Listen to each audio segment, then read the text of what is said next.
skitty bum, skitty boom, skitty bum, skitty boom, skitty bum, skitty boom, skitty bum, skitty boom, skitty bum, skitty boom, skitty bum, ah ah. Skitty bum, skitty boom, skitty bum, skitty boom, skitty bum, skitty boom, skitty bum. Bonjour et bienvenue au cabinet des ressources et des hommes. Aujourd'hui, nous allons parler de la communication non violente. Qu'est-ce que c'est ?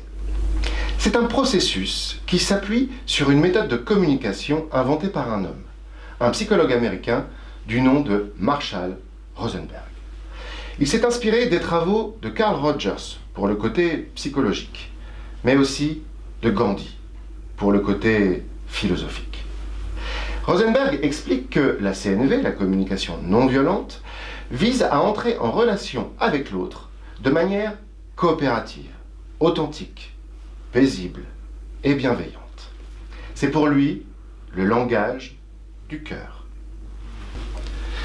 Ce processus amène à se rencontrer soi-même, avec ses besoins et ses émotions. Il amène également à aller rencontrer l'autre sur le même terrain. Cela valorise la création d'un lien entre deux personnes dans les échanges. Et Rosenberg explique également que le plus important pour lui, c'est la préservation de ce lien entre les individus, bien plus que le résultat obtenu dans l'échange. Le véritable objectif de la CNV est là. Il est dans le maintien d'un lien de qualité, sain, et non pas dans le but d'obtention de quelque chose de la part de l'autre. Rosenberg propose un mode de pensée où la notion du « qui a tort » ou « qui a raison » est absente. Les notions de jugement, de punition-récompense, de culpabilité sont ici remplacées par l'expression sincère de l'émotion, mais également par la responsabilité, par un équilibre entre les protagonistes où l'on s'écoute autant que l'on s'affirme. Le constat posé, c'est que l'on ne sait pas, ou très peu, s'écouter et parler de nos besoins. Pourtant, ils sont très importants parce que ce sont eux qui déclenchent nos émotions, et non pas une cause externe qu'on a tendance à rendre responsable de tous nos maux. Je m'explique. Vous avez passé une bonne journée au bureau. Vous êtes détendu. Une bonne nouvelle économique est arrivée. C'est le week-end qui commence.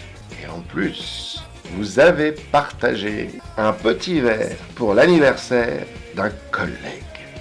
Bon anniversaire!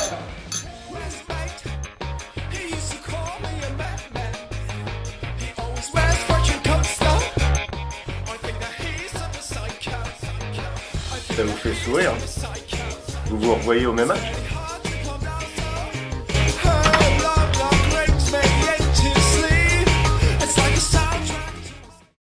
Maintenant, nous sommes lundi. Il est enfin 18h. Vous avez passé une journée assez tendue au bureau. La date de l'audit est arrivée et ça tombe mal. En plus, on vous a refilé un dossier super lourd que vous n'avez pas su refuser. Et pour finir, votre chef vient vous rappeler que demain, c'est votre entretien annuel d'évaluation.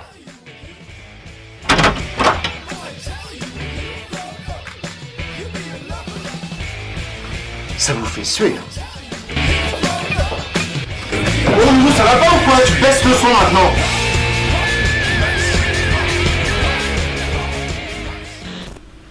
Eh bien, quelle est la différence ? Nous avons 2 fois la même cause extérieure qui est en jeu et 2 fois les mêmes protagonistes. Alors, la différence, c'est votre besoin. Il n'était pas le même le vendredi soir et le lundi soir. Vendredi, vous aviez besoin de partage et d'interaction sociale. Lundi, vous aviez besoin de rassurance et de sécurisation.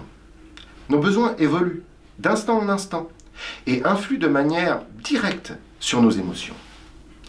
La CNV propose un protocole en 4 étapes. Premièrement, on observe.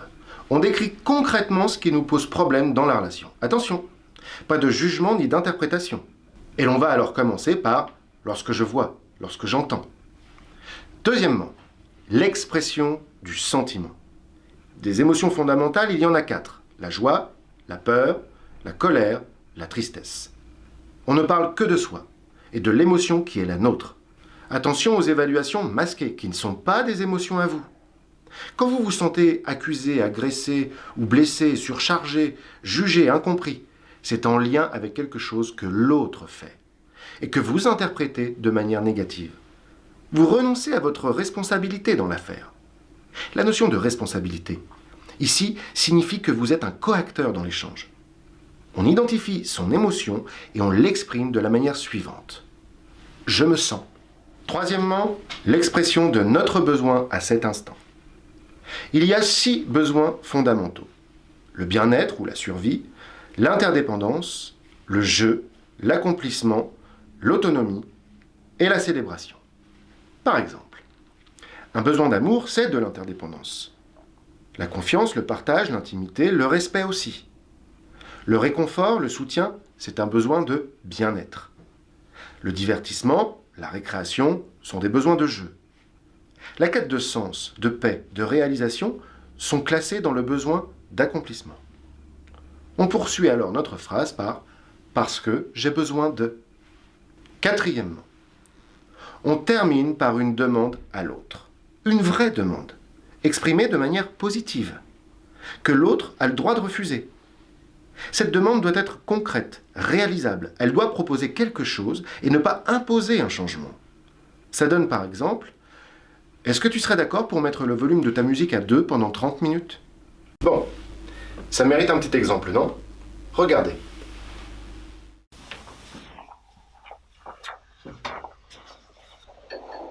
Salut.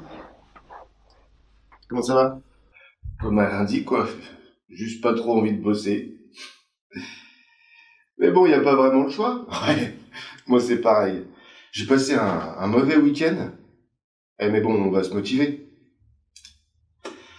J'espère juste que Michel fera pas trop la tête ce matin parce que ça commence à devenir pesant. Ouais, non mais c'est vrai qu'il est pas commode ces temps-ci, je sais pas ce qu'il a. Il pourrait quand même faire un effort. Non? Ah oui, tu l'as dit, oui.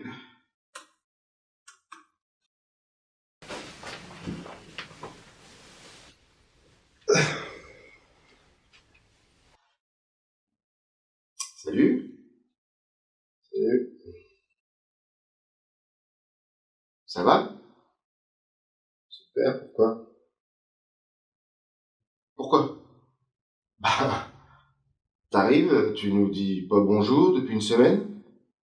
Tu nous regardes pas, on dirait que tu nous fais la gueule. Y a un problème ou quoi? Je t'assure que ça devient pesant. Je vous fais pas la gueule, je te dis que ça va super.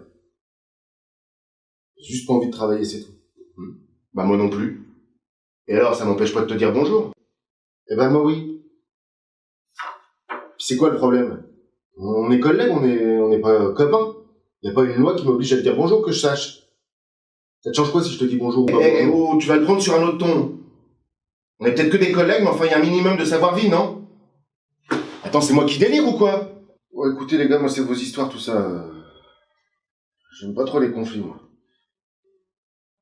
Tiens, puis d'ailleurs, j'ai rendez-vous dans le bureau de Patrick.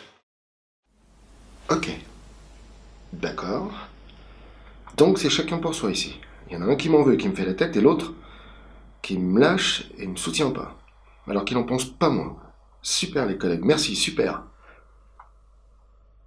Eh ben ok. Je sais ce qu'il me reste à faire. Moi aussi je sais faire la tête. Moi aussi je peux me montrer perso. Sympa l'ambiance dans le bureau, non? Je parie que demain, à ce rythme-là, plus personne ne se dit bonjour. Bon, je vous propose une nouvelle version un peu plus CNV.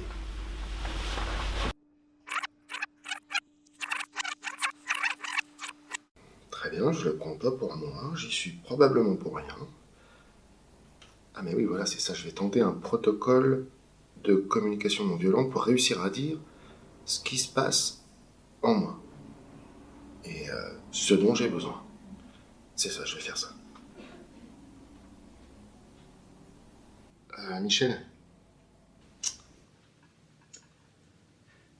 quand je te vois entrer dans le bureau, que je t'adresse un premier bonjour, que j'entends pas de réponse de ta part, que du coup je t'en adresse un deuxième plus fort, et qu'en réponse tu me réponds salut, et que je vois ta bouche qui fait comme ça,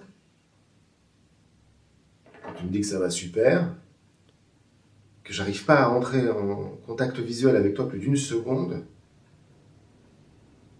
eh ben, je me sens mal à l'aise. Tu vois, je me sens déçu et même un peu fragile. Pourquoi tu me dis ça? Eh ben, je vais te le dire si tu me laisses finir. Tu sais, c'est déjà pas facile pour moi de te dire ça. Alors, si je peux aller au bout de ma pensée, je ressens ça parce que, tu vois, dans le travail, moi, j'ai besoin de sécurité relationnelle entre les collègues. J'ai besoin de stabilité et puis aussi de réciprocité. Alors, si tu l'acceptes, Michel, est-ce que tu serais d'accord pour me dire un bonjour en entier le matin quand tu arrives ici? Et puis de répondre sincèrement à la question « ça va ?» même quand ça va pas? Tu dis rien? Là, je me dis que peut-être que je t'embête avec mes questions.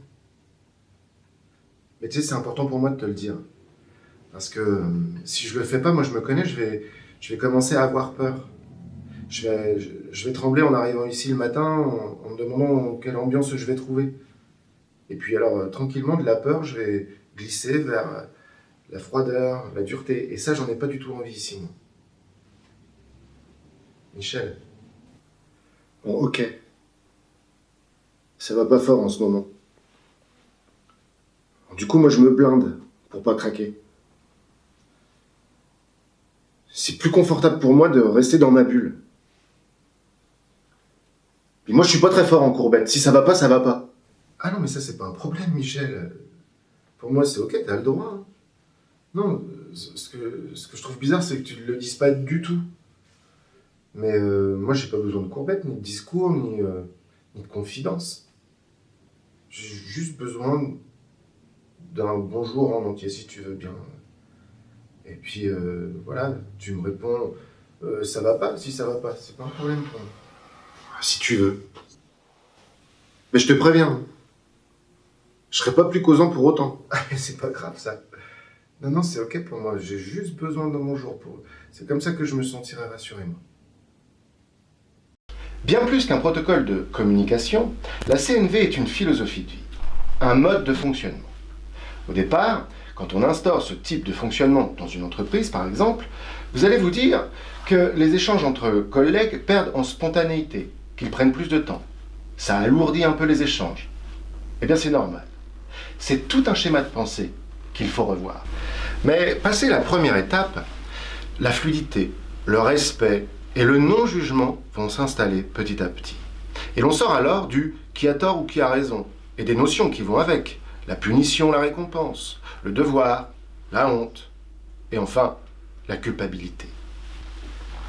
Marshall Rosenberg se balade depuis près de 40 ans dans le monde entier pour donner des conférences.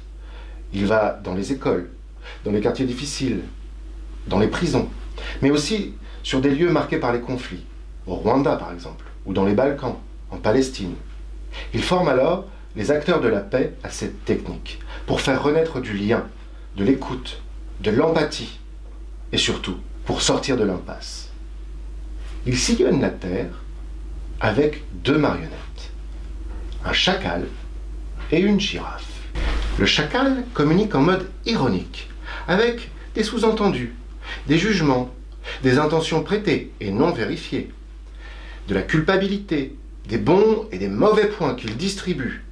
La girafe, elle, garde à l'esprit qu'on est responsable de ce qu'on dit, de ce qu'on fait, de ce qu'il nous arrive. Elle communique en parlant de ses émotions, de ses besoins, et va tenter d'aller s'approcher de ceux de l'autre pour créer un lien de qualité qui permet le respect et le partage. Alors, pourquoi la girafe? Eh bien parce que c'est un animal qui a un gros cœur, le plus gros cœur du règne animal. 12 kilos. 12 kilos prêts à donner et à recevoir.